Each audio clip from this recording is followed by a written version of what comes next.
Hello, second standard subject English grammar question 1C। उसका हमने इधर 8 तक ब्लैंक्स देखी थी। अभी हम कर रहे हैं 9th वाली ब्लैंक। The birds. अब बर्ड्स क्या हो गया इधर? क्या हो गया? बर्ड्स। बर्ड नहीं है, बर्ड्स यानी कि प्लूरल हो गए। The birds in the nest. अब ये प्लूरल हो गया तो हम इधर क्या लिखेंगे? आर वेरी स्मॉल, यानी कि नेस्ट के अंदर जो बर्ड्स हैं वो बहुत ही छोटे हैं। They dash just eggs till yesterday. अब इधर क्या आया है? यस्टरडे। तो यस्टरडे होगा तो हो चुका है ना? ये बीते हुए कल में ये हो चुका है। और इधर धेय है तो हम क्या लिखेंगे? वर। क्या लिखेंगे? वर। उसके बाद 10th वाली blank. It dash evening now. तो नाउ है, तो नाउ है तो हम क्या लिखेंगे? इज। क्या लिखेंगे? Is. The sun dash in the east in the morning, but now it dash in the west. Soon the sun dash out of sight and the night will begin. अब ये जो इतनी लंबी ब्लैंक है उसको हम छोटी छोटी करके कर रहे हैं। इट डैश इवनिंग नाउ, तो नाउ है तो हमने इधर क्या लिख दिया? इज। फिर है the sun dash in the east in the morning, तो हम क्या लिखेंगे अभी इधर? अब इधर कह रहे हैं कि अभी इवनिंग है। फिर कह रहे हैं the sun was in the east in the morning. अभी इवनिंग है मतलब कि मॉर्निंग में सन जो था वो ईस्ट में था। पर बट नाउ यानी कि पर अब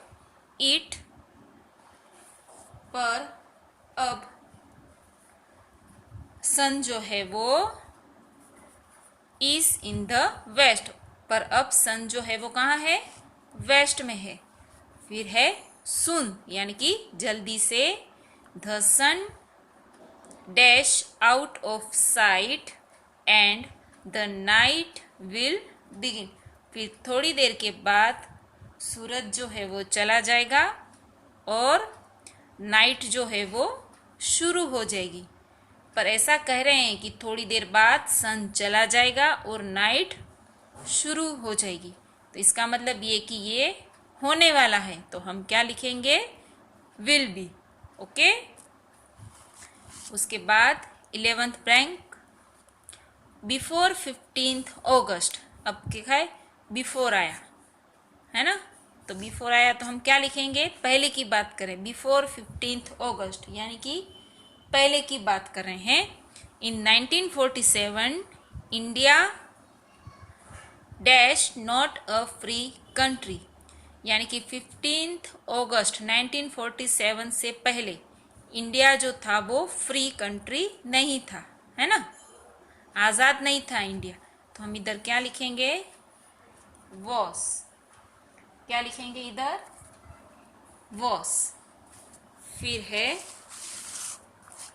नाउ, यानी कि अभी की बात कर रहे हैं। Now we dash citizens of a free nation, तो हम इधर क्या लिखेंगे? नाउ अभी की बात करें तो या इज होगा या तो फिर आर होगा, पर इधर कहा है सिटीजन्स, एस प्लूरल हो गया, तो हम इधर लिखेंगे आर।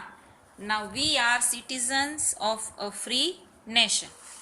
उसके बाद 12 वाली ब्लैंक। टुमोरो।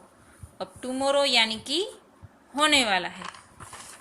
टुमोरो यानी कि होने वाला है, तो हम क्या लिख देंगे? Tomorrow will be Sunday.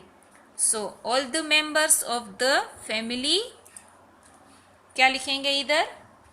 किसकी बात कर रहे हैं वो? टुमोरो की, है ना? तो आने वाले कल की।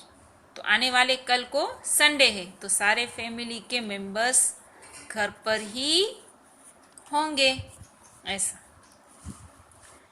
13th, Sunday dash the first day of the week. तो Sunday is the first day of the week, क्योंकि ये तो ऑलवेज की बात है कि जो संडे है वो वीक का पहला दिन ही होता है। 14th, this small plant dash a big tree after 10 years। अब इधर कहा है after 10 years। This small plant, यह स्मॉल प्लांट जो है वो 10 years के बाद एक बड़ा ट्री होगा, यानी कि होने वाला है। तो हम इधर क्या लिखेंगे? Will be. उसके बाद in the winter days, days है प्लूरल, तो लिखेंगे are. In the winters, winter के दिनों में डेज जो हैं वो शॉर्ट, छोटे होते हैं। एंड नाइट्स, नाइट्स कैसी होती है? लंबी, long. In the winter, winter के दिनों में डेज आर शॉर्ट, यानी कि डेज जो हैं वो छोटे होते हैं। And nights are long, night जो है वो लंबी होती है। उसके बाद है हमारी नेक्स्ट एक्टिविटी, वो है नेक्स्ट एक्सरसाइज, वो है question 2A, fill in the blanks with there और इट। अब इधर हमको देयर या तो फिर इट यूज करके ब्लैंक लिखनी है, ठीक है? इट हम कहाँ यूज करेंगे और देयर हम कहाँ यूज करेंगे वो हम पहले सीखे हुए हैं, है ना? तो स्टार्ट करें। First, dash is a temple of Lord Shiva in this land. तो इस लैंड में देयर यानी कि वहां पर, इस लैंड में वहां पर एक लॉर्ड शिवा का टेम्पल है। इस लैंड में वहां पर एक लॉर्ड शिवा का टेम्पल है। Second, dash was a sunny day. तो it was a sunny day. और ज़्यादातर इट हम कहाँ पर यूज़ करेंगे? जब भी कोई ऐसा डे वाली बात हो तो हम क्या यूज़ करेंगे? It. Third, dash are 50 children in my class.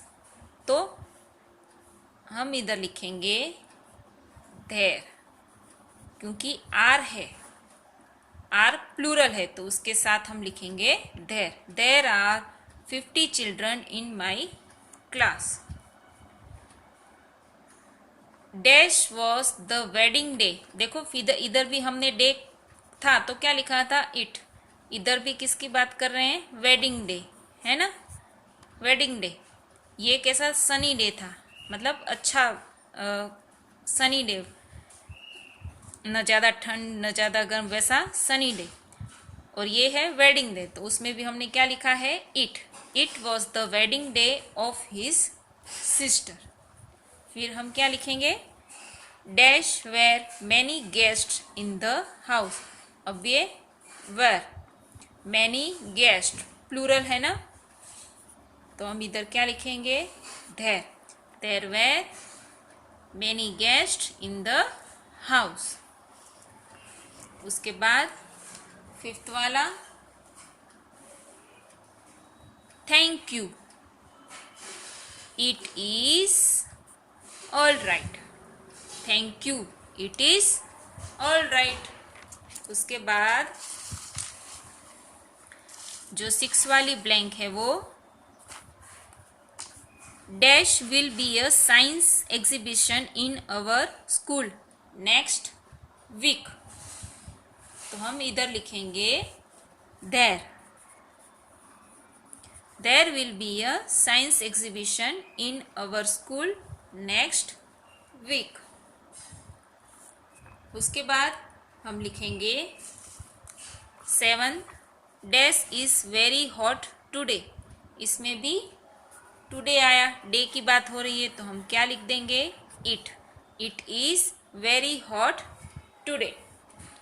8 dash was the recess time. अब जैसे हमने ये किया था कि इट कब लगेगा, इस ब्लैंक में इट कब लगेगा? जब डे की बात होगी, टाइम की बात होगी और वेदर की बात होगी। Time, day, weather. तो जहाँ पर डे था तो वो मैंने आपको बताया, तो हमने उधर इट लिखा है। अब यहाँ पे अब उसके बाद इधर हॉट डे की ही बात हो रही है, डे, तो इट लिखा है। अब इधर भी टाइम की बात हो रही है ना? डे की बात हो रही है, टाइम की बात हो रही है, तो इधर भी हम क्या लिखेंगे? It was the recess time. क्या लिखेंगे? It was the recess time. फिर dash were very few children in the classroom. अभी it was the recess time. Time जैसे इधर बताया ना मैंने आपको कि डे, टाइम और वेदर की बात होगी तो हम क्या लिखेंगे? इट। वो लिख दिया। अब है अभी थोड़े कुछ चिल्ड्रन क्लासरूम में हैं, तो देयर वेयर। ओके। उसके बाद 9 dash is very late now. It is very late now. 10 dash will be no train tomorrow morning. तो देयर विल बी क्या आएगा? There will be no train tomorrow morning. तो ये थी हमारी आज की इधर तक की एक्सरसाइज, जो आप अपनी नोटबुक में अच्छी हैंडराइटिंग से लिखेंगे। Okay, thank you students.